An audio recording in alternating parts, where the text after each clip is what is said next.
Salve galera do ensino médio, muito bom dia a todos, tudo bem? Hoje daremos continuidade ao conteúdo de geografia, abordando um importante assunto que é a agricultura de jardinagem. Vimos em aulas anteriores os importantes métodos empregados em diferentes continentes do planeta. Hoje analisaremos esse método empregado especificamente no continente asiático, mais precisamente nas regiões que compreendem a Ásia Oriental e o Sul e o Sudeste Asiático. A seguir, compartilharemos algumas dessas características e o processo como ele se dá. Vale destacar que a agricultura de jardinagem ela tem um método muito importante na questão associada aos impactos ambientais.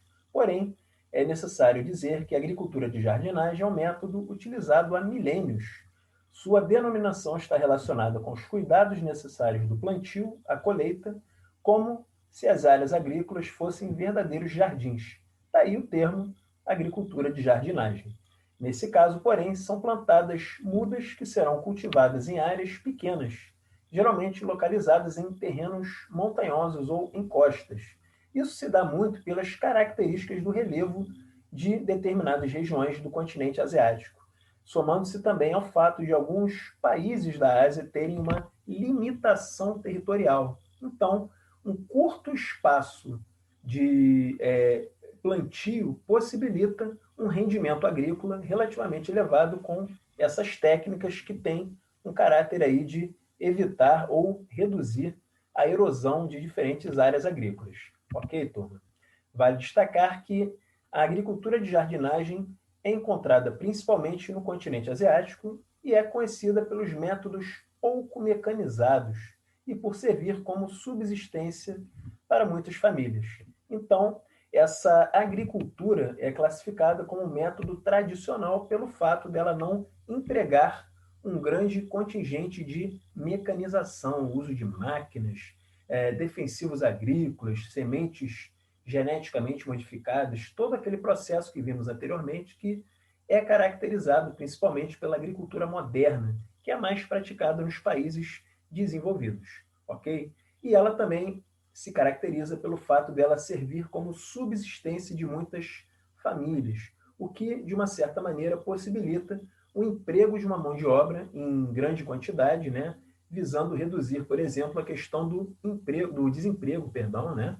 Esse desemprego, muitas das vezes, é ocasionado pelo excesso populacional, pelo excesso de uma mão de obra em um determinado país, criando um grande contingente de trabalhadores desocupados. Porém, em áreas agrícolas de muitos países asiáticos, a agricultura de jardinagem ela possibilita a utilização dessa mão de obra. Ok, turma? A agricultura de jardinagem é um tipo de agricultura voltada basicamente para o abastecimento interno de um determinado país ou de uma região, destacando-se como um tipo de agricultura praticado nesses países e principalmente no cultivo do arroz, na chamada rizicultura. Certo, turma? A rizicultura é muito comum em regiões do sul e sudeste da Ásia, onde países como Vietnã, China, a Índia, Tailândia, né, locais onde predominam basicamente duas estações, né, no chamado clima de monção, né? O clima de monção ele é caracterizado pelas massas de ar que atuam nessas regiões, levando um grande índice pluviométrico em determinadas épocas do ano, principalmente no verão, né, onde as chuvas são mais intensas, e o inverno, normalmente, onde o clima é mais frio e há uma estiagem prolongada, né, um período de seca mais prolongado. Ok, turma? Devido aos períodos de chuva intensa, a agricultura de jardinagem em países asiáticos é organizada em forma de terraços, né, ou curva de nível, para evitar as consequências do processo erosivo. Então, essas áreas agrícolas, né, que são cultivadas, elas, de acordo com a característica do relevo, são formados ali grandes terraços, né, o chamado terraceamento, né, que é uma técnica utilizada nesse plantio de um relevo mais elevado. E as curvas de nível que vão vão minimizar o impacto de uma chuva mais forte em uma região, onde parte dessa água absorvida pelo solo ela é escoada com menor intensidade, caindo no outro patamar, né, ou seja, no outro degrau, por exemplo. Então, Outra característica que vai marcar a agricultura de jardinagem é o uso de diques, né, para que a distribuição do fluxo dessas águas pluviais, né, possam ocasionar uma menor erosão desse solo e um maior aproveitamento dessas águas, né, da chuva, né, possibilitando a redução dos alagamentos.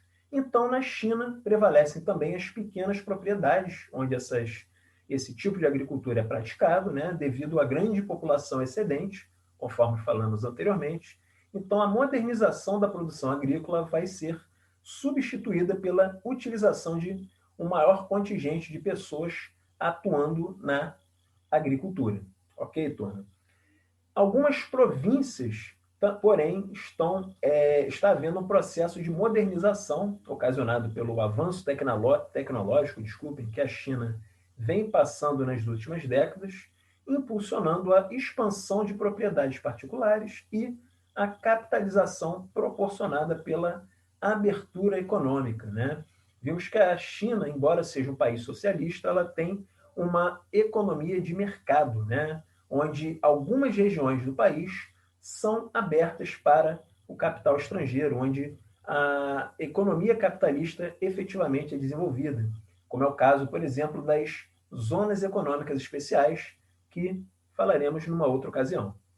É essencialmente voltada para o abastecimento interno. Então, essas regiões onde há uma prática dessa agricultura, basicamente, ela é voltada para o mercado interno, enquanto as regiões onde a agricultura é mais mecanizada, né, onde há um uso maior de máquinas agrícolas, né, essa produção é destinada principalmente para a exportação.